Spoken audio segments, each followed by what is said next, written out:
Meet the editors. ബിജെപിയുടെ കേരളത്തിലെ plan വിജയിക്കുമോ എന്നതാണ് ചോദ്യം.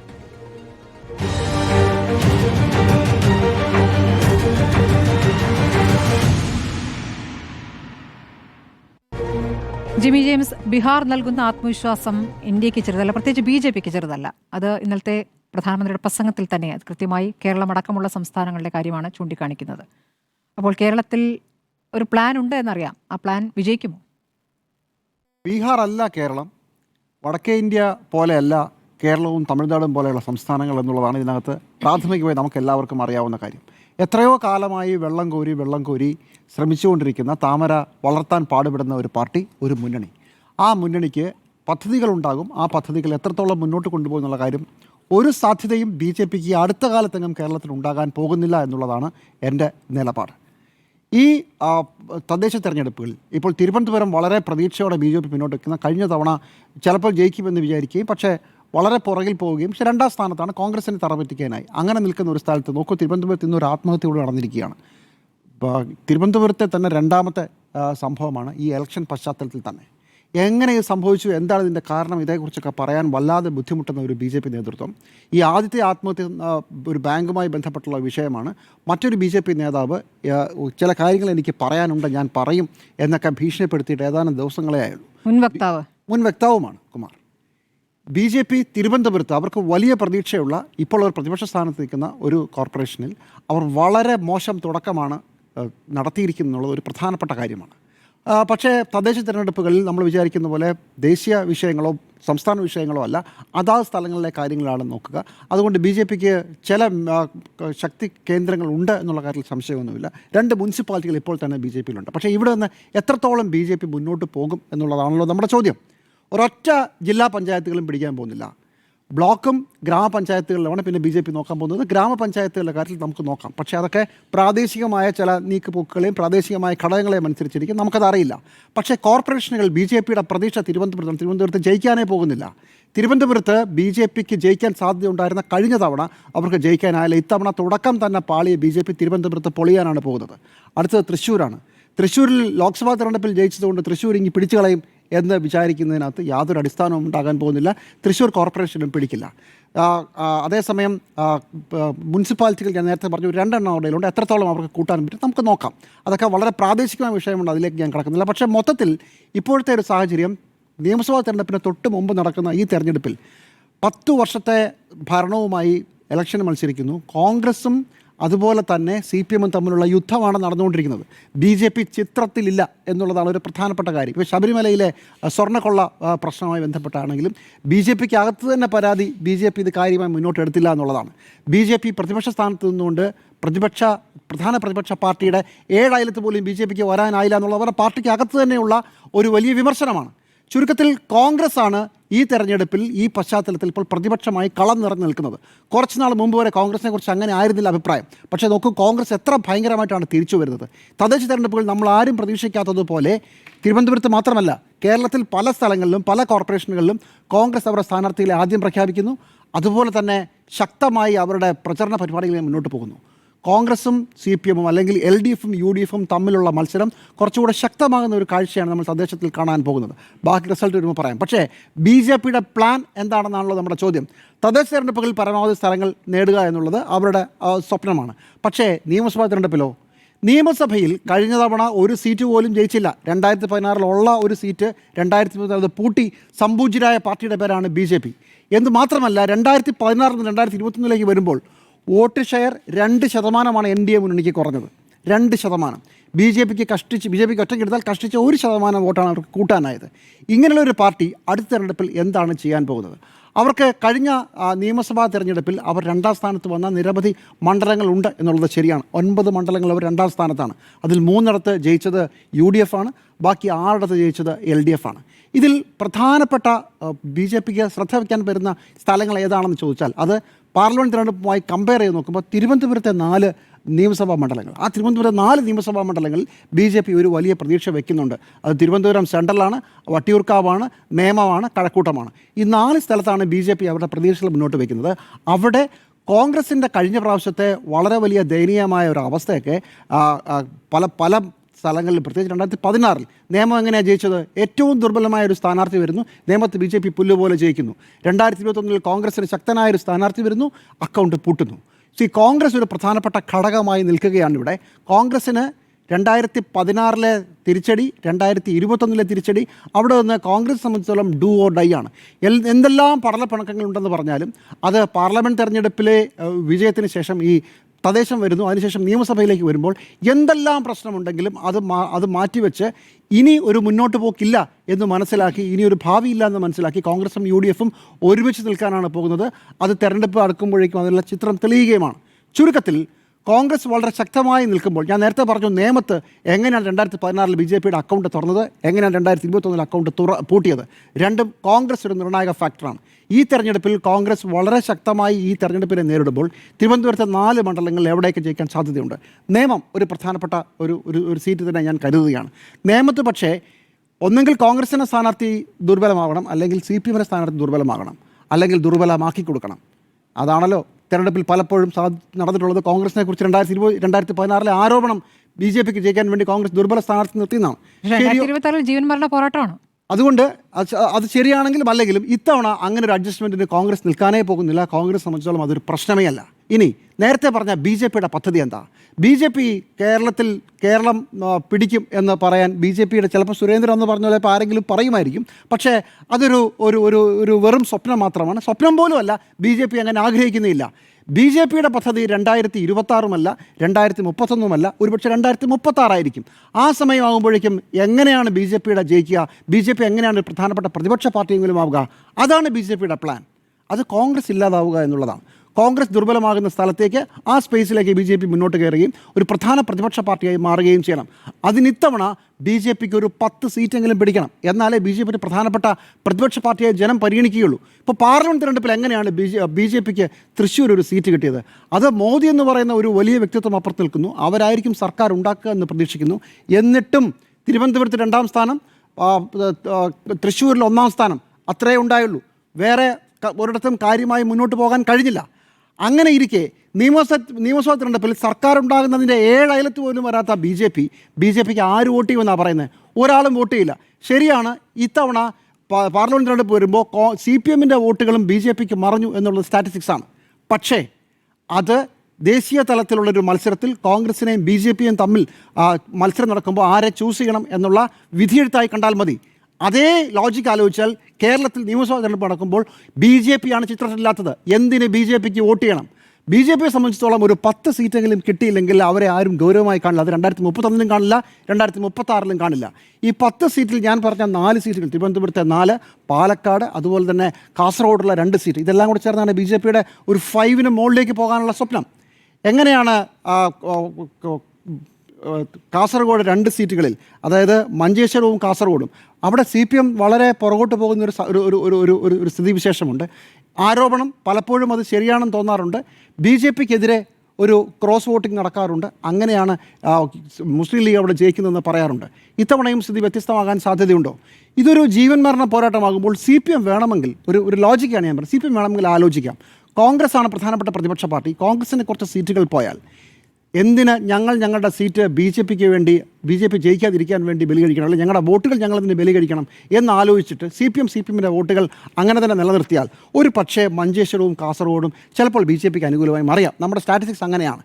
പക്ഷേ CPM അങ്ങനെ ഒരു കളിക്ക് നിൽക്കില്ല എന്നുള്ളതാണ് എൻ്റെ തോന്നൽ. വേറൊന്നുമല്ല, ഇത് പഴയതുപോലെയല്ല. BJP ഒരു സീരിയസ് രാഷ്ട്രീയ പാർട്ടിയാണെന്നും കേരളത്തിലെന്നുള്ളത് ഈ പാർലമെൻറ്റ് തെരഞ്ഞെടുപ്പിൽ CPMന് മനസ്സിലായി കഴിഞ്ഞു. കാരണം BJP കോൺഗ്രസിൻ്റെ വോട്ടുകളാണ് കൊണ്ടുപോകുക എന്ന പരമ്പരാഗതമായ വിശ്വാസം തെറ്റിച്ചുകൊണ്ട് വടക്കൻ കേരളത്തിൽ മാത്രമല്ല തെക്കൻ കേരളത്തിലും പലയിടത്തും CPMൻ്റെ വോട്ടുകൾ പോയിന്ന ഒരു കാഴ്ച കണ്ടു. CPMൻ്റെ കേഡർ വോട്ടുകൾ ഇളകിയോ എന്ന ഒരു ആശങ്ക CPMനുണ്ട്. CPM അവരുടെ കഴിഞ്ഞ 2024 തെരഞ്ഞെടുപ്പിന് ശേഷമുള്ള അവരുടെ പാർട്ടി ചർച്ചയിൽ അതൊക്കെ വലിയ വാർത്തയായി വന്നതാണ്. നമ്മൾ ഗൗരവമായി ആലോചിക്കണം, നമ്മുടെ വോട്ടുകൾ BJPക്ക് പോകുന്നുണ്ടോ എന്നുള്ളത് ശ്രദ്ധിക്കണം എന്നാണ് CPM തന്നെ വിലയിരുത്തിയത്. ആ ഒരു സാഹചര്യത്തിൽ തീക്കളിയായിരിക്കും BJPക്ക് വേണ്ടി ഞങ്ങളുടെ വോട്ടുകൾ ഞങ്ങളുടെ കയ്യിൽ തന്നെ പിടിച്ചു വയ്ക്കുന്ന ഒരു പരിപാടി ചെയ്യാൻ അവർ ശ്രമിക്കുന്നെങ്കിൽ ഉണ്ടാവുക. അത് CPM ചെയ്യാൻ യാതൊരു സാധ്യതയുമില്ല. ഒരുപാട് അങ്ങനെ ഒരു ടെംപ്റ്റേഷനൊക്കെ ഉണ്ടാകും. പക്ഷേ അങ്ങനെ ചെയ്താൽ വിദൂരമായ ഭാവിയിൽ, അതിവിദൂരമല്ലാത്ത ഭാവിയിൽ ഒരു വലിയ അപകടം CPM ഉണ്ടാക്കാൻ സാധ്യതയുണ്ട്. BJPയും CPMും തമ്മിലുള്ള ഹിന്ദു വോട്ടുകൾക്ക് വേണ്ടിയുള്ള കടിപിടി ചിലപ്പോൾ കുറച്ചുകൂടെ കഴിയുമ്പോൾ വളരെ ഗൗരവമായി മാറുകയും BJP CPMൻ്റെ മണ്ഡലങ്ങൾ എടുത്തുകൊണ്ട് പോകുന്ന സാഹചര്യം വരാം. അതുകൊണ്ട് CPM അങ്ങനെ ചെയ്യാൻ സാധ്യതയില്ല. ഇനി BJPയുടെ പ്ലാൻ നേരത്തെ പറഞ്ഞതുപോലെ കോൺഗ്രസ് ഇല്ലാതാവുകയാണല്ലോ. അതിന് കേരളത്തിലെ ഈ 10 സീറ്റുകൾ അവരുടെ മനസ്സിലുണ്ടെങ്കിൽ ആ 10 സീറ്റ് ഒഴിച്ചുള്ള ബാക്കി 130 സീറ്റുകളിൽ BJP വേണമെങ്കിൽ CPMന് അനുകൂലമായി വോട്ട് മറിക്കാം. അങ്ങനെ CPMനെ ഒരു തവണ കൂടി അധികാരത്തിൽ എത്തിക്കാം. അതിനൊരു സാധ്യതയുണ്ട്. BJPയെക്കുറിച്ച് പല കാലത്ത് പല രീതിയിൽ പലർക്ക് വോട്ട് മറിച്ചതിൻ്റെ ഒരുപാട് കഥകൾ നമ്മൾ ഇട്ടിട്ടുണ്ട്. കോലി സഖ്യമൊക്കെ വളരെ ഫേമസ് ആയിട്ട് കേരളത്തിലെ പല തവണ രാഷ്ട്രീയ വിദ്യാർത്ഥികൾ ചർച്ച ചെയ്തതാണ്. BJPക്ക് അത് ചെയ്യാം. പക്ഷേ BJP പോലൊരു സംവിധാനത്തിന് ഇനി ഇത് പരസ്യമായി ചെയ്യാനാവില്ല. ഇത് മാത്രമല്ല, അണികളിലേക്ക് ഈ സന്ദേശം കൊടുക്കാനുമാവില്ല. ഇനി അല്ലെങ്കിൽ എങ്ങനെ ചെയ്യാം? ദുർബലമായ സ്ഥാനാർത്ഥികളെ നിർത്തി ക്യാമ്പയിൻ കുറച്ച് അങ്ങനെയൊക്കെയാണ് വേണമെങ്കിൽ BJPക്ക് ഈ പ്ലാൻ എക്സിക്യൂട്ട് ചെയ്യാൻ അവർ ശ്രമിക്കുക.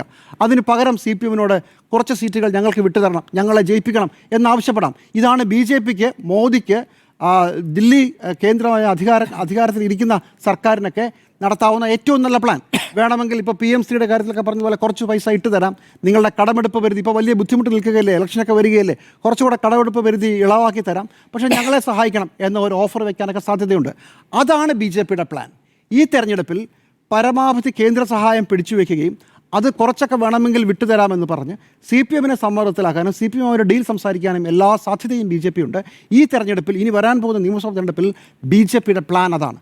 ആ പ്ലാനിൽ CPM വീഴും എന്ന് ഞാൻ കരുതുന്നില്ല. കാരണം രാഷ്ട്രീയ ദീർഘദർശിത്വം ഉണ്ടെങ്കിൽ CPMന്, ഇടതുമുന്നണിക്ക് അങ്ങനെ ഒരു കളിക്ക് അവർ നിന്നു കൊടുക്കാൻ സാധ്യതയില്ല. പിന്നെ BJPയുടെ വോട്ടുകൾ വരുന്നെങ്കിൽ വന്നോട്ടെ, ഒരു തവണ കൂടെ അധികാരത്തിൽ കിട്ടാൻ CPMന് കിട്ടുമെങ്കിൽ CPM അത് വേണ്ടെന്ന് വെക്കില്ല. ചുരുക്കത്തിൽ BJP ഇത്തവണ കുറച്ച് വോട്ടുകൾ കുറേ മണ്ഡലങ്ങളില്ലെങ്കിലും CPMന് മറിക്കാനുള്ള എല്ലാ സാധ്യതയുമുണ്ട് നിയമസഭാ തെരഞ്ഞെടുപ്പിൽ. അത് നടക്കാനുള്ള സാധ്യതയുണ്ട്. അത് എത്രത്തോളം അത് വിജയിക്കും എന്നുള്ളത് രണ്ടാമത്തെ കാര്യം. പക്ഷേ ഒരു കാര്യം ഇതിനകത്ത് യാതൊരു സംശയമില്ലാതെ പറയാം, തിരിച്ച് BJPക്ക് അങ്ങനെ ഒരു സഹായം കിട്ടാനുള്ള സാധ്യത തുലോം കുറവാണ്. അങ്ങനെ സാധ്യത ഉണ്ടെങ്കിൽ അത് നടക്കേണ്ട സ്ഥലം ഞാൻ നേരത്തെ പറഞ്ഞതുപോലെ മഞ്ചേശ്വരത്തും കാസർഗോഡുമാണ്. അത് പാലക്കാടോ കഴക്കൂട്ടത്തോ ചാത്തന്നൂരോ വട്ടിയൂർക്കാവിലോ തിരുവനന്തപുരം, ഇതൊക്കെയാണ് കഴിഞ്ഞ രണ്ടാമത് വന്ന സ്ഥലങ്ങൾ. അവിടെ ഒന്നും CPMൻ്റെ കയ്യിൽ നിന്ന് ഒരു സഹായവും BJPക്ക് കിട്ടാൻ പോകുന്നില്ല. BJP ഒരു മലർപ്പൊടിക്കാരൻ്റെ സ്വപ്നം പോലെ CPM സഹായിച്ചാൽ ഞങ്ങൾ രക്ഷപ്പെടണമെന്നൊക്കെ സ്വപ്നം കണ്ട് നടക്കുകയുള്ളൂ. ബീഹാർ അല്ല കേരളം. കേരളത്തിലെ ജനം അങ്ങനെയല്ല, കേരളത്തിലെ രാഷ്ട്രീയ പാർട്ടികളും അങ്ങനെയല്ല. BJPക്ക് കാൽകുത്താൻ ഇടം കൊടുത്താൽ പ്രാദേശിക പാർട്ടികളെ എങ്ങനെയാണ് ഞെരുക്കുന്നത്, മറ്റു പാർട്ടികളെ എങ്ങനെയാണ് ഇല്ലാതാക്കുന്നതെന്ന് ഇതുവരെയുള്ള എല്ലായിടത്തെയും ചരിത്രം എല്ലാവർക്കും നല്ലപോലെ അറിയാവുന്നതുകൊണ്ട് BJPയെ തിരിച്ചു സഹായിക്കാനുള്ള രാഷ്ട്രീയ മണ്ടത്തരം ഇടതുമുന്നണി കാണിക്കാൻ പോകുന്നില്ല. അല്ലാതെ തന്നെ ഫൈറ്റ് ചെയ്ത് ഇത് പിടിച്ചെടുക്കാൻ, ഈ സ്ഥാനം നിലനിർത്താൻ തന്നെയായിരിക്കും ഇടതുമുന്നണി സർക്കാർ ശ്രമിക്കുക, LDF ശ്രമിക്കുക. ചുരുക്കത്തിൽ BJP ഒരു പക്ഷേ നേമത്ത് അവർക്കൊരു സാധ്യതയുണ്ട്, ഒരു പക്ഷേ കഴക്കൂട്ടത്തൊരു സാധ്യതയുണ്ട്, ചിലപ്പോൾ തിരുവനന്തപുരം സെൻട്രലിലും ഒരു സാധ്യതയുണ്ട്. പക്ഷേ അവസാനം ശക്തമായ തെരഞ്ഞെടുപ്പ് വരുമ്പോൾ ഇത് ഒരു ത്രികോണ മത്സരമാണെങ്കിൽ പോലും BJP 3-ാം സ്ഥാനത്തേക്ക് ഒതുങ്ങും. ഒരു പക്ഷേ ഒരു സീറ്റ്, അല്ലെങ്കിൽ കഴിഞ്ഞ തവണത്തെ പോലെ 0. അതാണ് BJPക്ക് സംഭവിക്കാൻ പോകുന്നത്. ചർച്ചയിലേക്ക് മടങ്ങിയെത്താം. ശ്രീ ആന്റോ, കേരളത്തിൽ BJPയുടെ പ്ലാൻ വിജയിക്കുമോ? ഒരു സാധ്യതയില്ല എന്നുള്ളത് മാത്രമല്ല, അടുത്ത കാലത്തൊന്നും വലിയ രീതിയിലുള്ള ഇമ്പാക്റ്റ് ഉണ്ടാക്കാൻ കേരളത്തിൽ കഴിയില്ല എന്നുള്ളതുകൊണ്ടാണ് അങ്ങനെ പറയാൻ കാരണം കേരളത്തെ സംബന്ധിച്ചിടത്തോളം എന്താണ്, കേരളത്തിലെ ജാതി സമവാക്യം ഒരിക്കലും BJPക്ക് അനുകൂലമേ അല്ല. 50% ന്യൂനപക്ഷം, ക്രിസ്ത്യൻ മുസ്ലിം ന്യൂനപക്ഷം കിടക്കണം 50%, ബാക്കി 50% ഉള്ളൂ. 50%-ൻ്റെ 40% ഹോൾഡ് ചെയ്യുന്നത് CPM ഇടതുപക്ഷമാണ്. ബാക്കി 10% എല്ലാ പ്രാവശ്യവും BJPക്ക് കിട്ടുന്നുണ്ട്. 10% എന്നുള്ളത് ഒരു 12%, 13% വരെ പോവാം. അതിങ്ങനെ മാറി നിൽക്കും. ചില സമയത്ത് 12 കിട്ടും, ചില സമയത്ത് 11 കിട്ടും, ചില സമയത്ത് അത് മാക്സിമമാണ്. നിയമസഭാ ഇലക്ഷനെ സംബന്ധിച്ചിടത്തോളം മാക്സിമമാണ്. ഒരു 35-38% വോട്ട് കിട്ടുന്ന സ്ഥാനാർത്ഥിയാണ് ജയിക്കുക.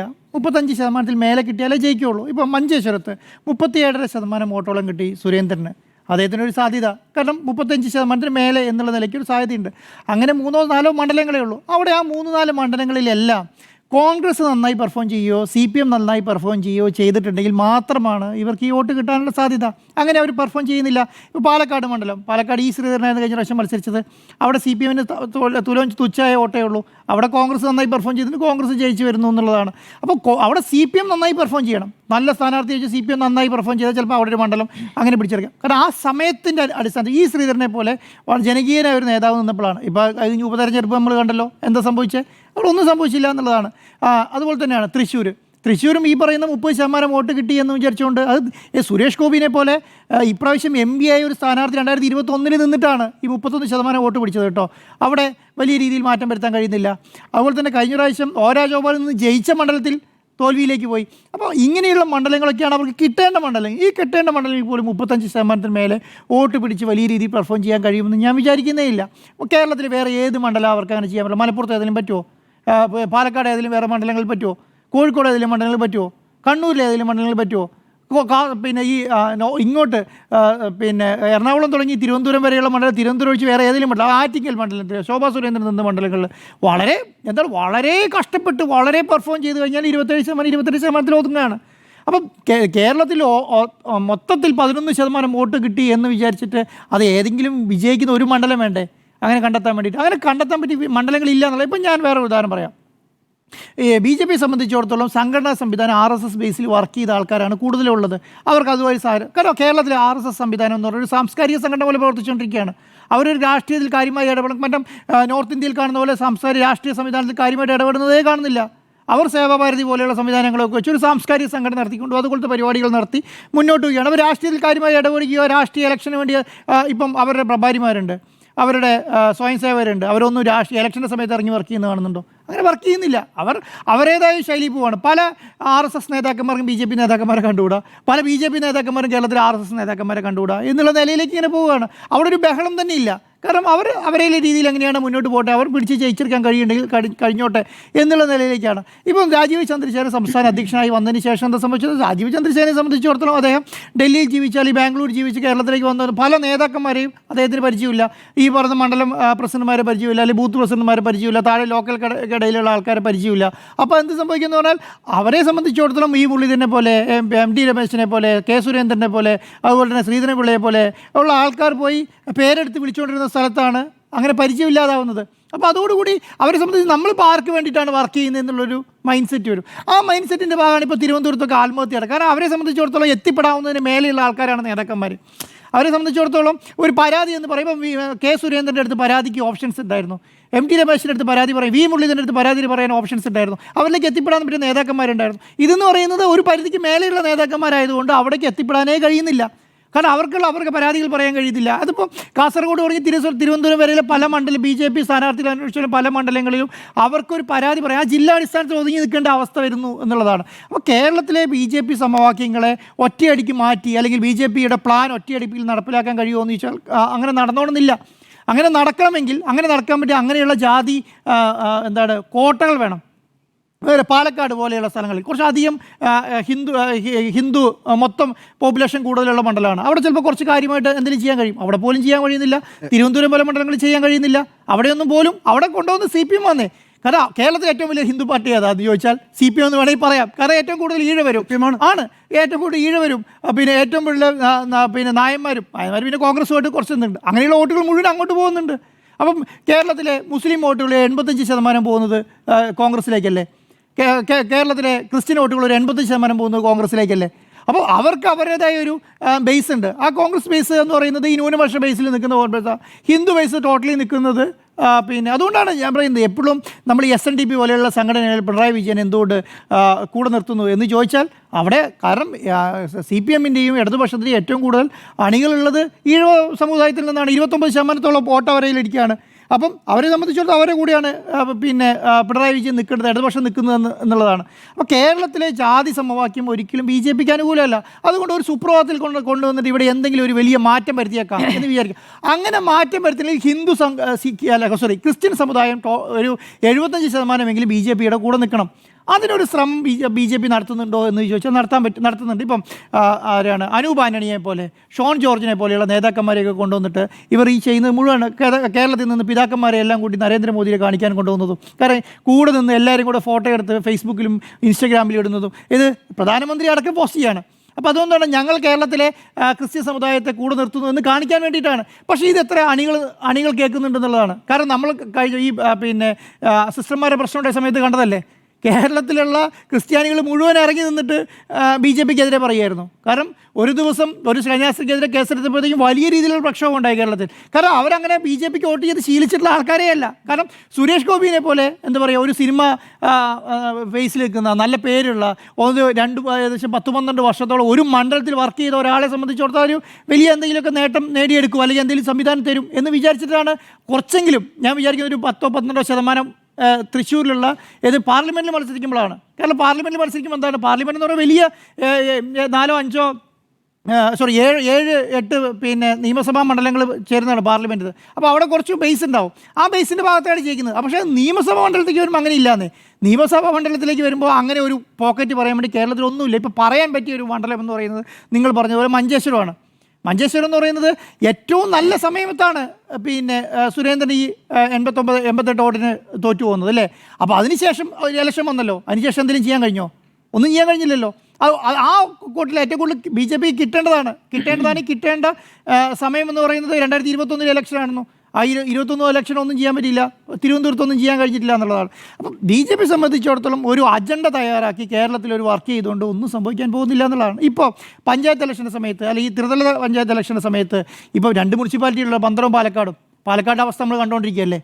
പിന്നെ കിട്ടേണ്ടത് തിരുവനന്തപുരം കോർപ്പറേഷനാണ്. തിരുവനന്തപുരം കോർപ്പറേഷൻ കിട്ടുമെന്നാണ് പറയുന്നത്. അത് വലിയ അന്തരമുണ്ട് കേട്ടോ. ഏകദേശം 51 സീറ്റാണ് പിന്നെ LDFൻ്റെ കയ്യിലിരിക്കുന്നത്, 35 സീറ്റേ BJPൻ്റെ കയ്യിലുള്ളൂ. ഏകദേശം 16 സീറ്റിൻ്റെ വ്യത്യാസമാണ്. ഈ 16 സീറ്റ് കൂടുതൽ പിടിച്ചിട്ട് വേണം അങ്ങോട്ട് എത്താൻ വേണ്ടിയിട്ട്. ഇപ്പോൾ പറയുന്നത് കേട്ടുമൊക്കെ 30 സീറ്റിൽ താഴേക്ക് വരും എന്നാണ്. ഇപ്പോഴത്തെ സിറ്റുവേഷൻ തന്നെ പറയുന്നത് 30 സീറ്റ് താഴേക്ക് വരും എന്നുള്ള നിലയ്ക്കാണ്. കാരണം പല സ്ഥലം അവിടെ അവിടെ മേയർ സ്ഥാനാർത്ഥി BJPക്ക് 2 കേട്ടോ, ബാക്കി എല്ലാ പാർട്ടിക്കുമാണ് ഓരോരുത്തരുള്ളൂ. പക്ഷേ BJPക്ക് അവിടെ 2 മേയർ സ്ഥാനാർത്ഥി VV രാജേഷും ശ്രീലേഖ IPS-ഉം 2 പേരും നിന്ന് മത്സരിക്കുകയാണ്. അവിടെയാണ് ഈ രണ്ടാമത്തെ മരണം സംഭവിക്കുന്നത്. അപ്പോൾ ആ 2 അപ്പം പ്രധാനപ്പെട്ട കിട്ടുമെന്ന് പറയുന്ന ഒരു കോർപ്പറേഷനും 2 മുനിസിപ്പാലിറ്റീൻ്റെ അവസ്ഥയാണ് ഞാനീ പറഞ്ഞത്. ഇനി പഞ്ചായത്ത് ഇലക്ഷനിലേക്ക് വന്നോ, 29 പഞ്ചായത്തുകൾ അങ്ങോട്ടാണ് BJPക്ക് ഉള്ളത്. 21 പഞ്ചായത്തിൽ ഞാൻ 21 പഞ്ചായത്ത് എടുത്ത് നോക്കി കേട്ടോ. ഏത് പഞ്ചായത്ത്? 29 പഞ്ചായത്തിൽ ഇപ്പോഴത്തെ അവസ്ഥ എടുത്ത് നോക്കി. അതിൻ്റെ അകത്ത് അവർ തന്നെ പറയുന്നത് 7-8 പഞ്ചായത്താണ്. കാരണം 7-8 പഞ്ചായത്ത്, അതിലേക്ക് മേലേക്ക് വരാൻ കഴിയുന്നില്ല എന്ന് പറയും. 29 പഞ്ചായത്തിൻ്റെ അവസ്ഥ ഞാൻ പറയുന്നത്. അവിടെ BJP വരാതിരിക്കാൻ വേണ്ടി അവിടെ കോൺഗ്രസ് വലിയ രീതിയിൽ പ്ലാൻ ഉണ്ടാക്കിയിട്ടുണ്ട്. അവിടെ CPM-ഉം കോൺഗ്രസും കൂടെ വലിയ രീതിയിൽ പ്ലാൻ ഉണ്ടാക്കിയിട്ടുണ്ട് ഇപ്രാവശ്യം. കാരണം കഴിഞ്ഞ 5 വർഷത്തെ കൊണ്ട് 29 പഞ്ചായത്തിൽ അവിടെ ഞാൻ വിചാരിക്കുന്നത് അവിടെ ഒരു കോൺഗ്രസ് പിന്നെ CPM പ്ലാൻ അവിടെ ഉണ്ടാവും എന്നാണ് ഞാൻ വിചാരിക്കുന്നത്. അപ്പോൾ ചിലപ്പോൾ ഞാൻ വിചാരിക്കുന്ന 10-ൽ താഴേക്ക് പഞ്ചായത്തും മുനിസിപ്പാലിറ്റി ഒന്നുമില്ലാതെയും കോർപ്പറേഷൻ ഒന്നുമില്ലാതെയും അവസാനിക്കേണ്ട ഒരു അവസ്ഥയിലേക്ക് BJP വരുന്നുണ്ട് ഈ പറയുന്ന പഞ്ചായത്ത് നിയമസഭാ ഇലക്ഷനിലേക്ക് എന്നുള്ളതാണ്. ഇതാണ് ഒരു പൊതുചിത്രം എന്ന് പറയുന്നത്. ഇതിനപ്പുറത്തേക്ക് മുന്നോട്ട് വരാൻ വേണ്ടി എന്തെങ്കിലും പ്ലാൻ BJPന് മുന്നിൽ ഇതുവരെ നമ്മൾ കണ്ടോ? ഞങ്ങൾ കേരളത്തിൽ 100 പഞ്ചായത്ത് പിടിക്കും പറയുന്നത് കേട്ടോ. നമ്മൾ കേരളത്തിൽ തിരുവനന്തപുരം മുനിസിപ്പാലിറ്റിയിൽ ഇത്ര സീറ്റ് വിജയിക്കും എന്ന് പറയുന്നത് കേട്ടോ.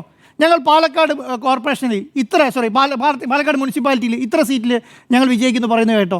പിന്നെ എന്തെങ്കിലും ഒരു സാധ്യതയുള്ള പന്തളം മാത്രമാണ്, എന്തെങ്കിലും ഒരു സാധ്യതയുണ്ട്. അവിടെ ത്രികോണ മത്സരം നടക്കണം BJPക്ക് കയറണമെങ്കിൽ. അവിടെ കോൺഗ്രസ് പിന്നെ CPM ഒന്നിച്ച് നിൽക്കാൻ തീരുമാനിച്ചാൽ പന്തളം നഷ്ടപ്പെട്ടു എന്ന് വിചാരിച്ചാൽ, അല്ലെങ്കിൽ അവിടെ ത്രികോണ മത്സരം നടക്കണം, എന്നാൽ പന്തളം കിട്ടും. അപ്പോൾ ഇങ്ങനെ ഒരു പ്ലാൻ BJP കേരളത്തിൽ ഇതുവരെ ഈ പറയുന്ന ത്രിതല പഞ്ചായത്ത് ഇലക്ഷനിൽ വെച്ചിട്ടില്ല കേട്ടോ, മുന്നോട്ട് വെച്ചിട്ടില്ല. അപ്പം അങ്ങനെ ഒരു പ്ലാൻ വെക്കാം. പക്ഷേ അതിന് മുൻപ് നിങ്ങൾ നോക്കിക്കോളൂ, 2020 പഞ്ചായത്ത് ഇലക്ഷൻ്റെ സമയത്ത് പ്ലാൻ ഉണ്ടായിരുന്നു 125 പഞ്ചായത്ത് 100 തുടങ്ങി 250 വരെ പഞ്ചായത്തുകൾ ഞങ്ങൾ പിടിക്കും. 944 പഞ്ചായത്തുള്ള കേരളമാണ്.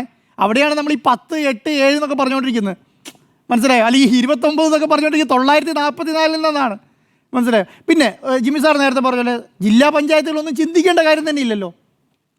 പിന്നെ ടോട്ടലി നോക്കുമ്പോൾ ഞങ്ങളുടെ അടുത്തത് 10,000-2000 പഞ്ചായത്ത്, 20,000 22,000 പിന്നെ വാർഡുകളുള്ള സ്ഥലത്ത് ഞങ്ങൾക്ക് 2,000 പിന്നെ മെമ്പർമാരെ കിട്ടും. അത് സംബന്ധിച്ചിടത്തോളം അപ്പോൾ മഴ പെയ്യുന്ന പോലെയാണ്, ഉപ്പും തവിടുമായിട്ട് ഇവിടെയൊക്കെ ഉണ്ടാവും. കൂട്ടുമ്പോൾ ഞങ്ങളുടെ 2,000 ഉണ്ടാവും, പക്ഷേ കാര്യമൊന്നും ഉണ്ടാവില്ല. ചില ഒരു വാർഡിൻ്റെ അകത്ത് 900 വീടുള്ളതിനകത്ത് 900 വീടിലോ അല്ല 950 വോട്ടുള്ളതിനകത്ത് അവിടെ 250 വോട്ട് മേടിച്ചാൽ 300 വോട്ട് മേടിച്ചാൽ ചിലപ്പോൾ ഒരാൾക്ക് ജയിച്ചു തരാൻ പറ്റും.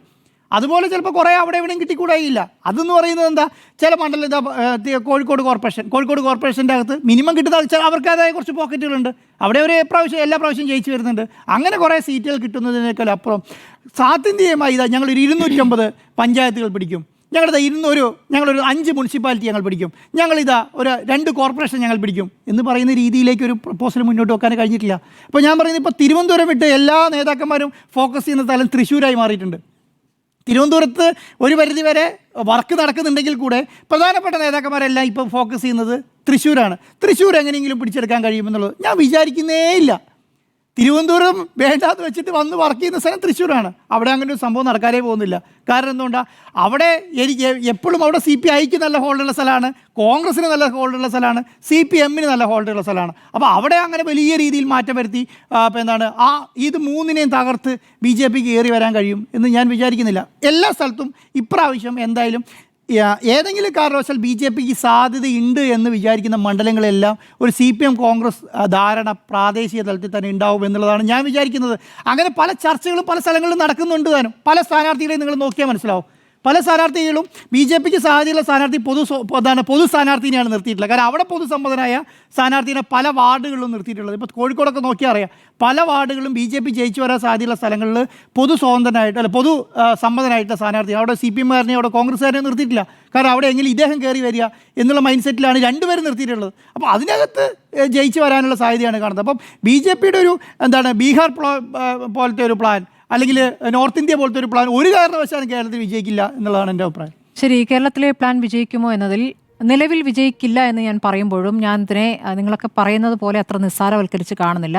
കാരണം 2 വർഷത്തെ 5 വർഷത്തെ ഒരു പദ്ധതിയല്ല BJPക്ക് ഒരു ദീർഘകാല പദ്ധതിയാണ്. ആ ഒരു പദ്ധതി അരുണാചൽ പ്രദേശിലൊക്കെ 25 വർഷത്തെ പദ്ധതി എന്ന് BJP നേതാക്കൾ തന്നെ പറഞ്ഞിട്ടുണ്ട്. അപ്പോൾ ആ ദീർഘകാല അടിസ്ഥാനത്തിലുള്ള പദ്ധതി പതുക്കെ നടപ്പാക്കുക എന്നുള്ളതാണ്. ഇപ്പോൾ നമ്മൾ പറഞ്ഞുകൊണ്ടിരിക്കുന്ന കേരളം അല്പം ധ്രുവീകൃതമായ ഒരു കേരളമാണ്. അപ്പോൾ അങ്ങനെ ഒരു സാഹചര്യത്തിലേക്ക് കേരളം എത്തിയിരിക്കുന്നു. അവിടെ BJPയുടെ സാധ്യതകളാണ് BJP പരിശോധിച്ചുകൊണ്ടിരിക്കുന്നത്. അങ്ങനെയൊരു തലത്തിലേക്ക് കാര്യങ്ങൾ മാറുന്നതിൽ ഇവിടുത്തെ ഭരണപക്ഷത്തിനും ഒരു പങ്കുണ്ട് എന്നുള്ളതാണ്. അതിൻ്റെ കാരണം പറയാം. ലോക്സഭാ തെരഞ്ഞെടുപ്പിലെ കണക്കുകളാണല്ലോ പറയുന്നത്. ലോക്സഭാ തെരഞ്ഞെടുപ്പുകളിൽ 11 നിയമസഭാ മണ്ഡലങ്ങളിൽ BJP ഒന്നാമതെത്തിയിരുന്നു, 8 ഇടത്ത് 2ാം സ്ഥാനത്തെത്തിയിരുന്നു. അത് പരിശോധിക്കുകയാണെങ്കിൽ തിരുവനന്തപുരത്ത് വട്ടിയൂർക്കാവ് അവിടെ 8162 വോട്ടിൻ്റെ ലീഡായിരുന്നു. കഴക്കൂട്ടത്ത് 10842, കാട്ടാക്കടയിൽ 4779, ആറ്റിങ്ങലിൽ 6287. ഒന്നാം സ്ഥാനത്തെത്തിയ നിയമസഭാ മണ്ഡലങ്ങളാണ്. ഇനി തൃശ്ശൂരിലേക്ക് നോക്കുകയാണെങ്കിൽ പുതുക്കാട് 12292, ഇരിഞ്ഞാലക്കുടയിൽ 13959, നാട്ടികയിൽ 13980, തൃശ്ശൂരിൽ 14117, ഒല്ലൂരിൽ 10363, മണ്ണൂരിൽ 8013. അങ്ങനെ രണ്ടാം സ്ഥാനത്തെത്തിയ സ്ഥലങ്ങൾ തിരുവനന്തപുരത്തെ കോവളം, നെയ്യാറ്റിൻകര, ഹരിപ്പാട്, കായംകുളം, പാലക്കാട്, മഞ്ചേശ്വരം, കാസർഗോഡ് ഇവിടെയൊക്കെയാണ്. അപ്പോൾ ഇത് നോക്കുമ്പോൾ ഒരു ആ പദ്ധതി ഭാഗികമായി വിജയിച്ചതാണ്. അപ്പോൾ ഈ വോട്ടൊക്കെ BJPയിലേക്ക് പോയിരിക്കുന്നത് CPMൻ്റെ വോട്ടാണ്. CPMന് കിട്ടിയിരുന്ന വോട്ടുകളാണ്. CPMനാണ് ആ നഷ്ടം വന്നത്. അതാണ് CPMനെ പിന്തുണച്ചുകൊണ്ടിരുന്ന ഭൂരിപക്ഷ വിഭാഗം BJPയിലേക്ക് പോയ സാഹചര്യങ്ങളാണ്. അതുകൊണ്ടാണ് ഭൂരിപക്ഷ വോട്ട് കിട്ടാൻ ഇപ്പോൾ CPM മറ്റൊരു തന്ത്രമെടുക്കുന്നത്. നേരത്തെ ന്യൂനപക്ഷത്തിൻ്റെ രക്ഷകരാണ് എന്ന് പറഞ്ഞിരിക്കുന്നത് CPM ഭൂരിപക്ഷത്തിനൊപ്പം നിൽക്കുകയും പലപ്പോഴും ന്യൂനപക്ഷത്തെ ആ തരത്തിൽ കോർണർ ചെയ്യുന്ന പ്രതികരണങ്ങൾ നടത്തുകയും ചെയ്തു. ഇപ്പോൾ മുസ്ലിം ലീഗിൻ്റെ കാര്യത്തിലൊക്കെ മുസ്ലിം ലീഗിനെ ഒരു വർഗീയ പാർട്ടിയെ ഒരു കാലത്തും CPM കണ്ടിരുന്നില്ല. പക്ഷേ ചില ഘട്ടങ്ങളിൽ എത്തിക്കഴിഞ്ഞപ്പോൾ അതൊരു വർഗീയ പാർട്ടി എന്ന രൂപത്തിലേക്ക് തന്നെ പ്രതികരിക്കുന്നത് നമ്മൾ കണ്ടതാണ്. അപ്പോൾ ആ രൂപത്തിലേക്ക് വരുമ്പോൾ എന്താണ് സ്വാഭാവികമായി സംഭവിക്കുന്നത്? BJPയെ ഏതെങ്കിലും തരത്തിൽ CPM സഹായിക്കേണ്ട. 2 പേരുടെയും തന്ത്രങ്ങൾ ഒന്നായാൽ മതിയല്ലോ. 2 പേരുടെ തന്ത്രങ്ങൾ ഒരേ രൂപത്തിലാവുകയാണ്. BJP മുന്നോട്ട് വയ്ക്കുന്ന തന്ത്രവും CPMൻ്റെ തന്ത്രവും ഒന്നാവുകയാണ് ചെയ്യുന്നത്. അപ്പോൾ ഈ വരുന്ന തെരഞ്ഞെടുപ്പ് എന്ന് വെച്ചാൽ കോൺഗ്രസിനെ സംബന്ധിച്ച് വളരെ നിർണായകമാണ്. ഇവിടെ ജയിച്ചേ തീരൂ. CPMനെ സംബന്ധിച്ചും 3ാം ഭരണം എന്നുള്ളത് നിർണായകമാണ്. കാരണം 3ാം ഭരണം എന്ന് പറയുമ്പോൾ 3ാം ഭരണം എന്നുള്ളതല്ല, രാജ്യത്താകെ ഉള്ള ഏക ഭരണം എന്നുള്ളത്. അപ്പോൾ അത് നിലനിർത്തുക CPMൻ്റെയും ആവശ്യമാണ്. അപ്പോൾ അതിനൊക്കെ എങ്ങനെയുള്ള തന്ത്രങ്ങളിലേക്കാണ് പോകുക എന്നുള്ളത് നമുക്ക് പറയാൻ കഴിയില്ല എന്നുള്ളതാണ്. അപ്പോൾ ആ രൂപത്തിൽ വരുന്ന പ്രീണനത്തിൻ്റെ രീതി ഇനി BJPയുമായി ബന്ധപ്പെട്ട് വരികയാണെങ്കിൽ BJP പടിപടിയായി ആളുകളെ പിടിക്കാനുള്ള ശ്രമങ്ങൾ നടത്തുന്നത്. ഇപ്പോൾ ഈ തദ്ദേശ തെരഞ്ഞെടുപ്പിൽ വിജയിക്കുക എന്ന പ്ലാൻ ഇല്ല എന്നൊന്നും പറയണ്ട. അവരിപ്പോൾ തദ്ദേശ തെരഞ്ഞെടുപ്പിൽ കണ്ണൂരിൽ നിന്നിറങ്ങിയ സർക്കുലറാണ്. ആസന്നമായ തദ്ദേശ സ്വയംഭരണ തെരഞ്ഞെടുപ്പിൽ ക്രിസ്ത്യൻ മതാടിസ്ഥാനത്തിൽപ്പെട്ടവരെ സ്ഥാനാർത്ഥികളാക്കേണ്ടതിൻ്റെ ആവശ്യകത BJP സംസ്ഥാന ഘടകം അറിയിച്ചിട്ടുണ്ട്. അതിൻ്റെ അടിസ്ഥാനത്തിൽ സംസ്ഥാന ഘടകം നടത്തിയ സർവേയിൽ ഓരോ പഞ്ചായത്തിലും താഴെ പറയുന്ന എണ്ണം ക്രിസ്ത്യൻ സ്ഥാനാർത്ഥികളെ പരിഗണിക്കണം എന്ന് പറഞ്ഞിട്ട് പഞ്ചായത്തിൽ ഓരോ വാർഡുകളായി പറയുന്നു. അവിടെ ഇത്ര സ്ഥാനാർത്ഥികൾ ടോട്ടൽ 47 കണ്ണൂരിലെ കാര്യമാണ് ഞാൻ പറയുന്നത്, 47. അപ്പോൾ ഇങ്ങനെ ഈ സർക്കുലർ പലയിടത്തും ഇറങ്ങുന്നുണ്ട്. അത് ഞാൻ വായിച്ചിരുന്നു. അത് കണ്ടപ്പോഴാണ് എനിക്ക് ഇത് ഒരു പ്ലാനും ഇല്ലാതെ നടപ്പിലാക്കുന്നത്. കാരണം അതിനകത്ത് ഒരു വാർഡിലാകെ 4 പേരെ കണ്ടാകെ BJP-ക്കാരുള്ളൂ. 4 പേര് ക്രിസ്ത്യാനി. അതിനകത്ത് ഒരാളെ പിടിച്ചിട്ടാണ് BJP സ്ഥാനാർത്ഥിയാക്കാൻ വേണ്ടി ശ്രമിക്കുന്നത്. കാരണം നോക്കൂ, ഇത് ഞാൻ പറയട്ടെ, ആ സ്ഥലത്ത് ശരിക്കും ഒരു ഹിന്ദു സ്ഥാനാർത്ഥിനെ നിർത്തി കഴിഞ്ഞാൽ അവിടെ അല്ല അതിനെ തമാശയാക്കരുത്. കാരണം ക്രിസ്ത്യൻ വോട്ട് ഇവർക്ക് പ്രധാനമാണ്. കേരള കോൺഗ്രസിനെ ഇങ്ങോട്ട് എടുക്കാനുള്ള ശ്രമം BJP പല ഘട്ടങ്ങളായി നടക്കുന്നുണ്ട്. നേരത്തെ ഒരു തവണ നടത്തുകയും കേരള കോൺഗ്രസുമായി ചർച്ച നടത്തുകയും ചെയ്തതാണ്. പക്ഷേ ഇപ്പോൾ അവർ സുരക്ഷിതരായി അല്ലെങ്കിൽ തൃപ്തരായി ഇപ്പോൾ LDF-നൊപ്പം നിൽക്കുന്നു എന്നുള്ളതാണ്. നാളെ മാറിക്കൂടാ എന്നില്ല. അപ്പോൾ കേരള കോൺഗ്രസ് ആണ് ആത്യന്തികമായ ലക്ഷ്യം. ക്രിസ്ത്യൻ വോട്ട് അടുത്ത തെരഞ്ഞെടുപ്പിൽ ജയിക്കാൻ ആവശ്യമുണ്ട് എന്നുള്ളത് കൊണ്ട്, നേരത്തെ പറഞ്ഞ 50% വരുമ്പോൾ 50-ൽ ഭൂരിപക്ഷ വോട്ട് മാത്രം പോരാ എന്നുള്ളത് കൊണ്ട് അവിടെ കിട്ടുന്ന ന്യൂനപക്ഷം എന്നുള്ളത് ക്രിസ്ത്യൻ വോട്ടാണ്. ആ വോട്ട് കൂടി നേടാനുള്ള ശ്രമം BJP ഉറപ്പായും നടത്തുമെന്നുള്ളതാണ്. അതിനെ ചുരുക്കി കാണുന്നില്ല. പിന്നെ ഈ പറയുന്ന ഈഴവ വോട്ട് കിട്ടാനുള്ള BDJS ഇവിടെ വരുന്നു. BDJSന് വേണ്ടിയിട്ടുള്ള ഫണ്ടൊക്കെ നന്നായി കേന്ദ്രത്തിൽ നിന്ന് വന്നിട്ടുണ്ടെന്നാണ് ഞാൻ മനസ്സിലാക്കുന്നത്. ഇപ്പോൾ ഈ പറയുന്ന BDJSുമായി ബന്ധപ്പെട്ടുള്ള കാര്യങ്ങൾ അവിടെ നിൽക്കുന്നു. പിന്നെ BDJSന് 2016-ൽ 3.9% വോട്ടുണ്ടായിരുന്ന BDJS വെറും 1%-ലേക്കാണ് 2021-ൽ പോയത്. പൊളിഞ്ഞു പോയ ഒരു പാർട്ടിയുടെ പേരാണ് BDJS. ശരി, അല്ല BDJS പൊളിഞ്ഞു എന്നുള്ളതല്ല, അതുവഴി ഈഴവരുടെ വോട്ട് നേടാനുള്ള ശ്രമം നടത്തുന്നു. അവിടെ വെള്ളാപ്പള്ളിയുടെ റോൾ പ്രധാനമാണ്. വെള്ളാപ്പള്ളി BDJSന്റെ ഭാഗമല്ല എന്ന് പറയുന്നുണ്ടെങ്കിലും വെള്ളാപ്പള്ളി ആത്യന്തികമായി ചെയ്തുകൊണ്ടിരിക്കുന്ന ആർക്ക് വേണ്ടിയാണ്? വെള്ളാപ്പള്ളിയുടെ പ്രതികരണം വെള്ളാപ്പള്ളിക്ക് 100% ഉറപ്പാണ് ഈ പറയുന്ന BJP അധികാരത്തിൽ വരില്ല എന്നുള്ള കാര്യം നല്ല രീതിയിൽ അറിയാവുന്ന ഒരാൾ വെള്ളാപ്പള്ളിയാണ്. അതുകൊണ്ട് ഒരു കാരണവശാലും LDF അധികാരത്തിൽ വരുമെന്നുള്ളതുകൊണ്ട് BJP-നെ സപ്പോർട്ട് ചെയ്യാൻ നിയമസഭാ ഇലക്ഷന് ചിന്തിക്കുകയില്ല. അല്ല, പുറത്തേക്ക് പറയുന്നതിനെ പറ്റിയല്ലേ ഞാൻ പറഞ്ഞു. ഈ വർഗീയ പ്രസംഗങ്ങൾ നടത്തിയാൽ മതിയല്ലോ. വർഗീയ പ്രസംഗങ്ങൾ ആത്യന്തികമായി ആർക്കാണ് ഗുണം ചെയ്യുക എന്നുള്ളതാണ്. അതിന്റെ ഗുണഭോക്താവാൻ ഇപ്പോൾ CPM ശ്രമിക്കുന്നതുകൊണ്ടാണല്ലോ നമ്മൾ CPM-നെ വിമർശിക്കുന്നത്. അതിനെ കണ്ടില്ലെന്ന് നടിക്കുന്നതുകൊണ്ടാണല്ലോ നമ്മൾ CPM-നെ വിമർശിക്കുന്നത്. പക്ഷേ വെള്ളാപ്പള്ളിയുടെ പ്രസംഗം മതിയെന്നേ. വെള്ളാപ്പള്ളി BJP-ക്ക് വോട്ട് ചെയ്യുമെന്ന് പറയണ്ട. വെള്ളാപ്പള്ളി മുസ്ലിം വിരുദ്ധ പ്രസംഗങ്ങൾ നടത്തിയാൽ മതി. നാട് നീളെ നടത്തി പ്രസംഗം നടത്തിയാലും അദ്ദേഹത്തിന് അറസ്റ്റ് ചെയ്യില്ല, ഒരു നടപടി ഉണ്ടാകില്ല. അപ്പോൾ അതിവിടെ തുടരുന്നുണ്ട്. വെള്ളാപ്പള്ളിയുടെ പ്രസംഗങ്ങൾ മതി. അപ്പോൾ അതാണ് അദ്ദേഹത്തിന് ഏൽപ്പിച്ചിരിക്കുന്ന ചുമതല. അത് അദ്ദേഹം വളരെ ഭംഗിയായി നിറവേറ്റിക്കൊണ്ടേയിരിക്കുന്നുണ്ട്. അപ്പോൾ ഈ ദീർഘകാല അടിസ്ഥാനത്തിലുള്ള പദ്ധതി ഇപ്പോൾ പറയുന്ന 2026-ൽ പൂർത്തിയാകണമെന്നില്ല. 2031-ലേക്ക് എത്തുമ്പോൾ എന്തെങ്കിലും ഒരു തരത്തിലുള്ള മാറ്റം ഉണ്ടാകും.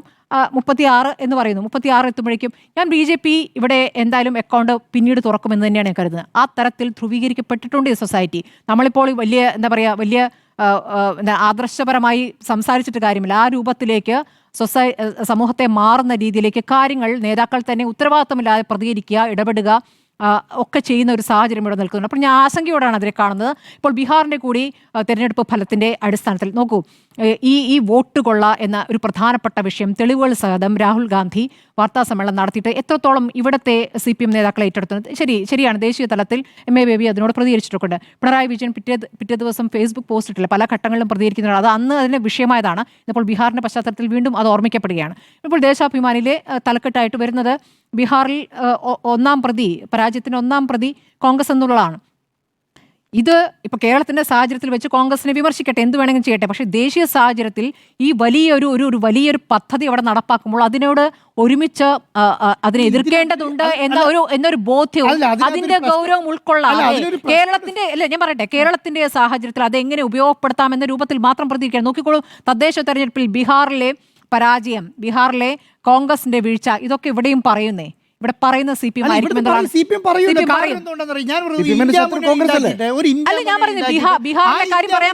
കോൺഗ്രസ് വന്ന് മത്സരിച്ചു കഴിഞ്ഞാൽ പിന്നെ ഇന്ത്യ മുന്നണിയാണ്, പിന്നെ എന്തിനാ അവരെ സപ്പോർട്ട് ചെയ്ത്? ബീഹാറിൽ നോക്കിയാൽ 11 സീറ്റിൽ അങ്ങോട്ടും ഇങ്ങോട്ടും മത്സരിക്കുക, അതിന്റെ 4 സീറ്റ് അവിടെ എല്ലാവരും തകർന്നിട്ടുണ്ട്. SIR-മായി ബന്ധപ്പെട്ട വിഷയം, രാഹുൽ ഗാന്ധി വന്ന് വയനാട്ടിൽ മത്സരിക്കുന്നുണ്ട്.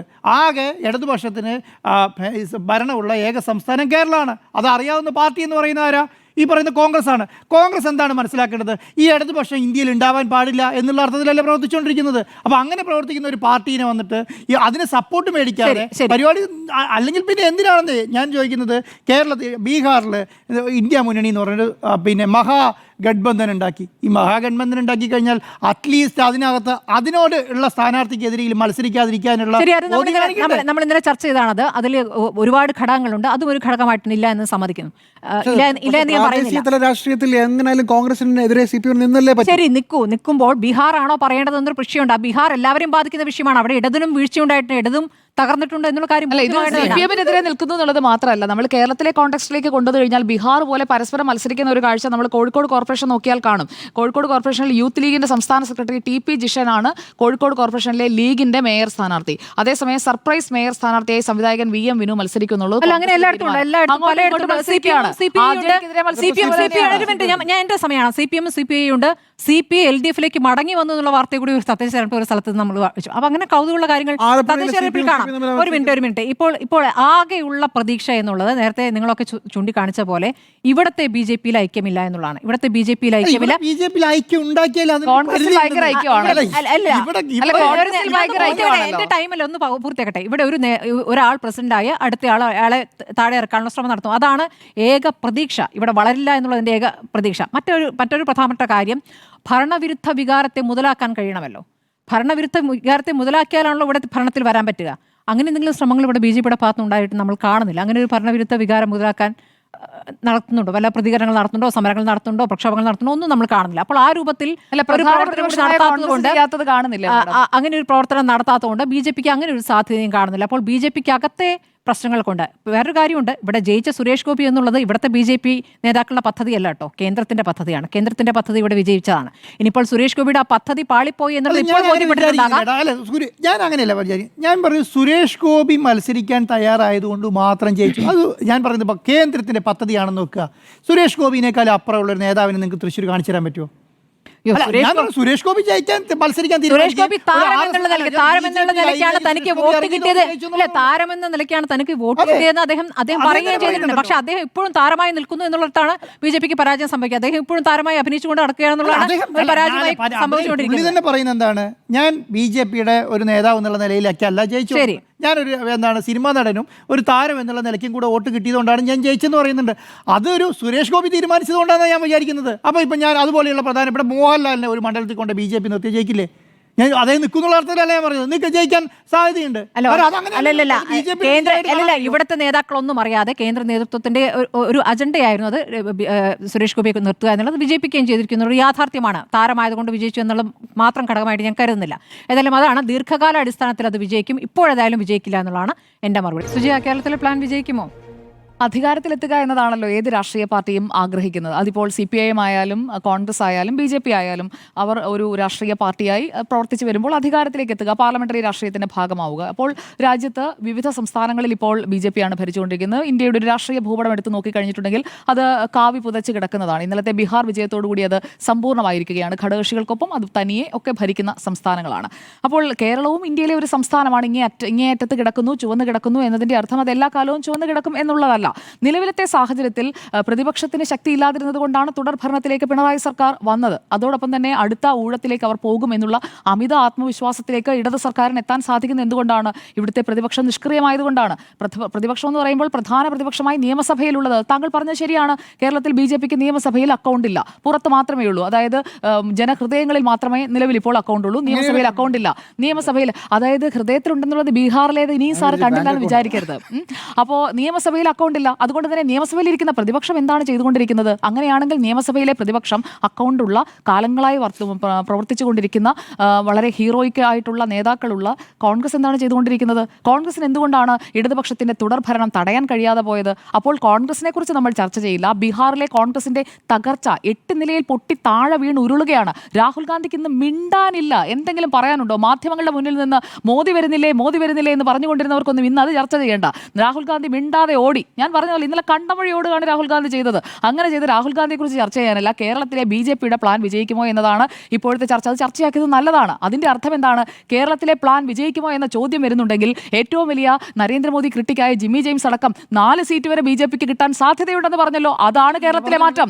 അതാണ് കേരളത്തിലെ BJP-യുടെ മാറ്റം. പറഞ്ഞില്ല എന്ന് പറയാൻ വരട്ടെ, അദ്ദേഹം പറഞ്ഞത് ഞാൻ കേട്ടതാണ്. ഇതേ ഫോറത്തിൽ ഏതാനും മിനിറ്റുകൾക്ക് മുമ്പ് പറഞ്ഞതാണ്, ഏറ്റവും വലിയ നരേന്ദ്രമോദിയുടെ ക്രിട്ടിക്കായ ജിമ്മി ജെയിംസിന് വരെ കേരളത്തിൽ BJP അക്കൗണ്ട് തുറക്കുമെന്നുള്ള പ്രതീക്ഷ വന്നു കഴിഞ്ഞു. അതാണ് കേരളത്തിലെ BJP-യുടെ മാറ്റം. Viral cut.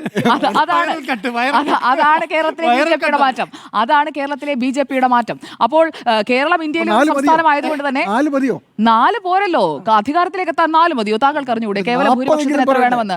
കേവല ഭൂരിപക്ഷത്തിലേക്ക് എത്താനുള്ള സീറ്റിലേക്ക് ബി.ജെ.പി എത്തുകയും ചെയ്യും, കേരളത്തിൽ സർക്കാർ ഉണ്ടാക്കുകയും ചെയ്യും. 2022 നരേന്ദ്രമോദി കൊല്ലത്ത് വന്ന് നടത്തിയ ഒരു പ്രസംഗമുണ്ട്. അതിൽ പറഞ്ഞത് 0-ൽ നിന്നാണ് ത്രിപുരയിൽ സർക്കാർ ഉണ്ടാക്കുന്നതിലേക്ക് എത്തിയത്. അത് കൃത്യമായി ഇലക്ട്രൽ പൊളിറ്റിക്സിലൂടെയാണ്, കൃത്യമായി ത്രിപുരയിൽ ഗ്രൗണ്ട് മാനേജ് ചെയ്ത് തന്നെയാണ് ത്രിപുരയിൽ സർക്കാർ ഉണ്ടാക്കിയത്. ത്രിപുരയിൽ കാലാകാലങ്ങളായി ചുവന്ന് കിടക്കുകയായിരുന്നല്ലോ. ആ ചുവന്ന് തുടുത്തിരുന്ന ത്രിപുര ഇപ്പോൾ എങ്ങനെയാണ്? കാവി പുതച്ച് കിടക്കുകയാണ്. അവിടെ കോൺഗ്രസിനെ പൊടിയുണ്ട്, അതായത് അനിക്സ്പ്രേ പോലെയായി, പൊടി പോലുമില്ല കണ്ടുപിടിക്കാൻ എന്ന നിലയിലായി ത്രിപുരയിലെ കോൺഗ്രസ്. കേരളത്തിലും അത് തന്നെ സംഭവിക്കും. അപ്പോൾ ഇവിടെ ബി.ജെ.പി അധികാരത്തിൽ വരികയും ചെയ്യും. അത് കാണാനും അതേക്കുറിച്ച് ചർച്ച ചെയ്യാനും താങ്കൾക്കും ഭാഗ്യമുണ്ടാകട്ടെ എന്ന് ഞാൻ ആശംസിക്കുകയാണ്. അപ്പോൾ എന്തായാലും സീറ്റില്ലാതിരുന്ന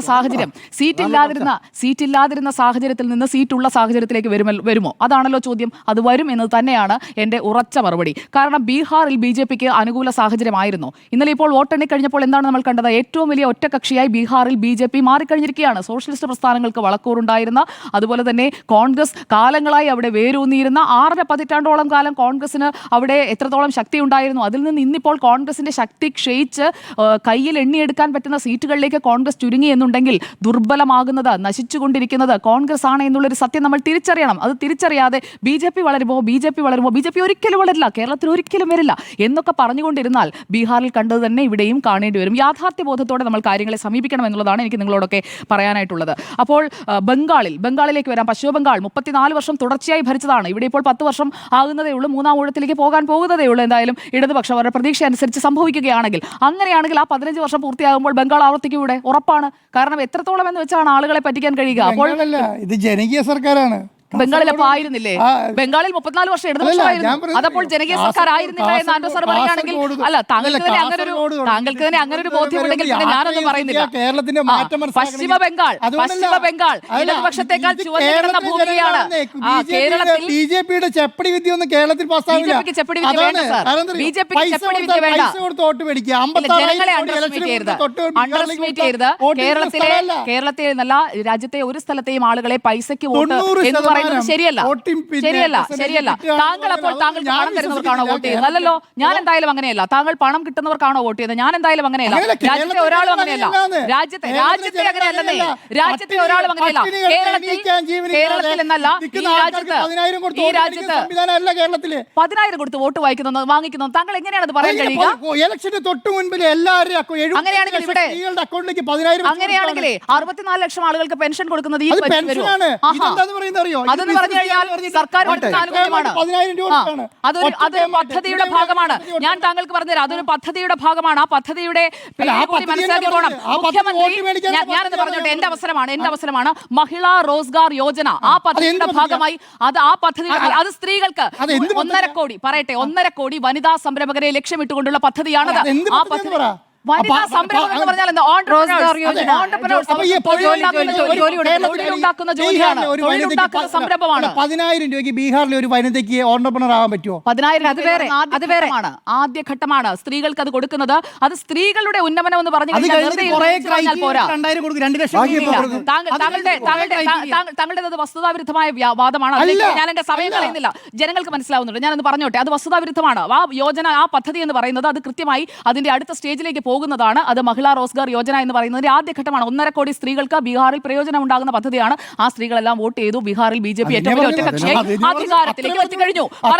പറയട്ടെ വോട്ട് വാങ്ങിച്ചു എന്ന് പറയല്ലേ? അത് തെറ്റാണ്. അങ്ങനെ പറയാൻ പാടില്ല. രാജ്യത്തെ ജനാധിപത്യത്തെ ചോദ്യം ചെയ്യുന്നതാണ് വോട്ട് വാങ്ങിച്ചു എന്നുള്ള വാദം. അത് ശരിയല്ല. ഞാൻ അതിനോട് വിയോജിക്കുന്നു. ഞാൻ തുടരുകയാണ് മാഡം.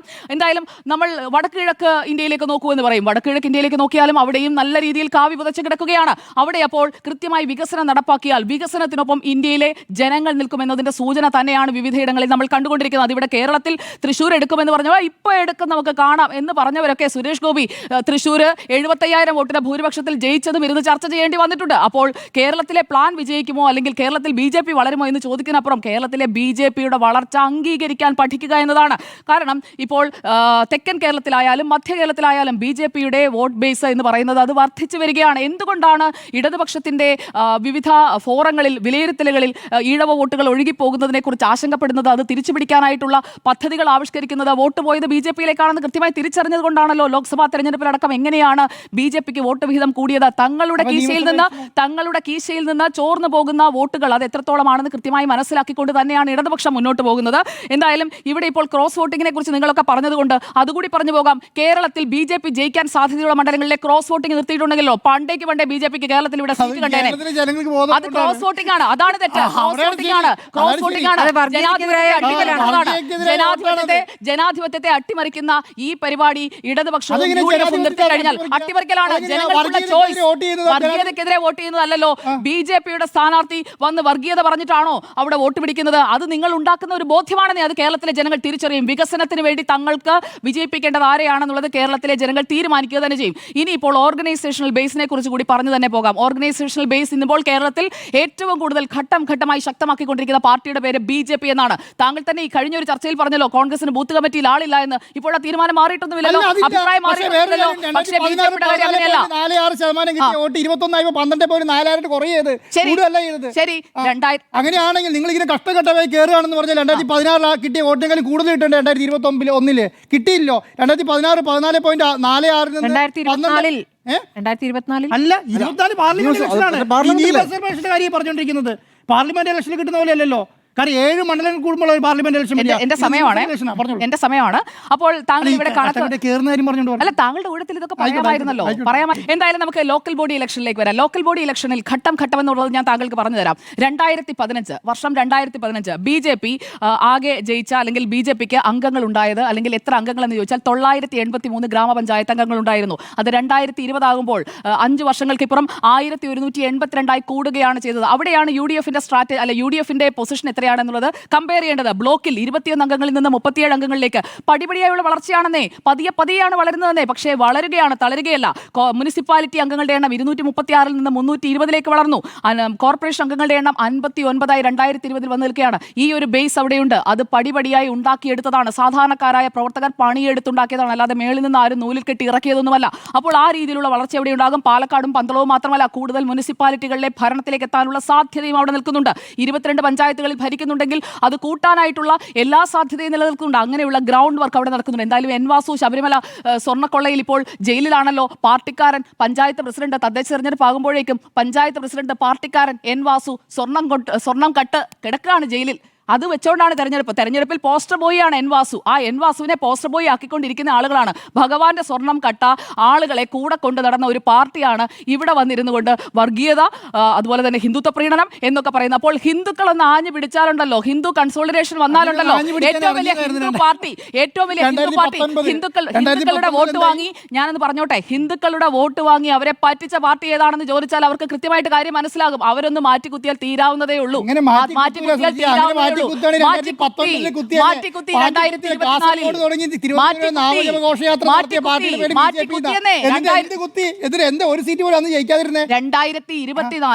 സുരേഷ് ഗോപി ക്രിസ്ത്യാനികളും ഹിന്ദുക്കളും മുസ്ലിങ്ങളും എല്ലാവരും അടങ്ങുന്ന ജനാധിപത്യ വിശ്വാസികൾ മുഴുവൻ വോട്ട് ചെയ്തതിന്റെ അടിസ്ഥാനത്തിൽ വിജയിച്ചു.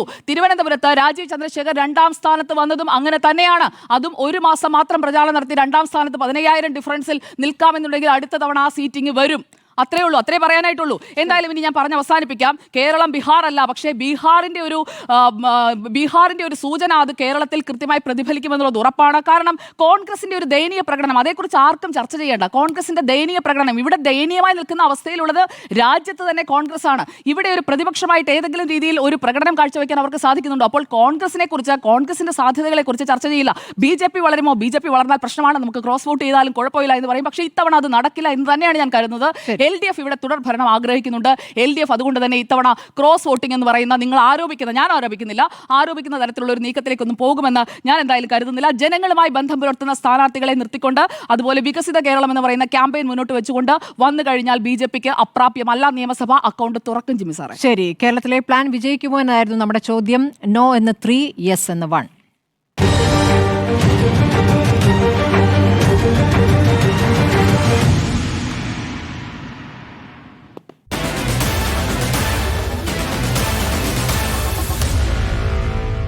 Meet the editors.